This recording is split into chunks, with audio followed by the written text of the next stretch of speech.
कृषि कानूनों के खिलाफ पिछले 3 महीनों से हरियाणा व पंजाब के किसान दिल्ली के तमाम बॉर्डर्स पर धरना दिए हुए हैं और सरकार से कृषि कानूनों के रद्द की मांग भी कर रहे हैं। लेकिन अब किसानों पर दोहरी मार पड़ने लगी है। किसानों की गैर मौजूदगी में उनके खेतों में खड़ी सरसों की फसल अब खराब होने लगी है। सिरसा में किसानों के खेतों में खड़ी सरसों की फसल में फफूंदी लगने से उनकी फसल अब खराब होने लगी है। आपको बता दें कि 3 कृषि कानूनों के खिलाफ लाखों की संख्या में किसान डटे हुए हैं। ऐसे में उनकी फसलों की देखभाल करना उनके लिए और भी मुश्किल हो चुका है, जो कि किसान व उनके परिवार के लिए चिंता का विषय बन चुका है। आपको बता दें कि फसलों की देखभाल न होने के कारण व उस पर समय पे स्प्रे न डालने के कारण सरसों की फसल में एक फफूंदी आ जाती है, जिसे फंगस भी कहा जाता है। फंगस की वजह से सरसों की फसल की टहनियों पर एक सफ़ेद रंग का पंजा बन जाता है और पत्तों के नीचे धब्बे से बन जाते हैं, जो फसल को काफ़ी हद तक खराब कर देता है।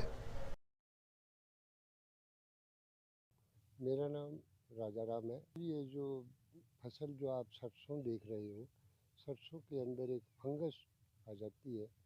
वो पत्तों के नीचे धब्बे बन जाते हैं। दूसरा, इनकी टहनियों पे एक पंजा सा बन जाता है वाइट रंग का, और इससे किसान को है काफ़ी नुकसान भी हो सकता है। फंगस जो है ज़मीन के अंदर रहती है। फंगस कोई ऊपर से नहीं आती, ज़मीन में ही इसकी पैदाइश है। जो पीछे फसल थी हमारा, जैसे कि कॉटन था, तो कॉटन के अंदर भी फंगस थी, और अब जो है वो फंगस ने दोबारा जन्म लेती है और दूसरी फसलों पे अटैक कर देती है। फंगस के कारण कई बार, इस साल तो मैं कहूँगा कि ज़्यादा नहीं है, कुल मिलाकर के यूँ मान के चलिए भी 2-4% नुकसान हो सकता है, ज़्यादा नहीं होगा। हाँ, पर अगर ये बढ़ती रहती है तो यह 50 से भी ज़्यादा जा सकती है। आधी फसल भी खराब हो सकती है, क्योंकि अब इनकी बढ़वार का टाइम आ चुका है।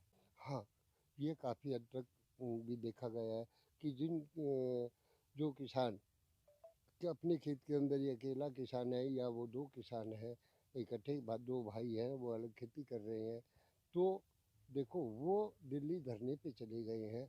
और ऐसे मेरे बहुत से किसान साथी हैं जो दिल्ली धरने पे पहुंचे हुए हैं।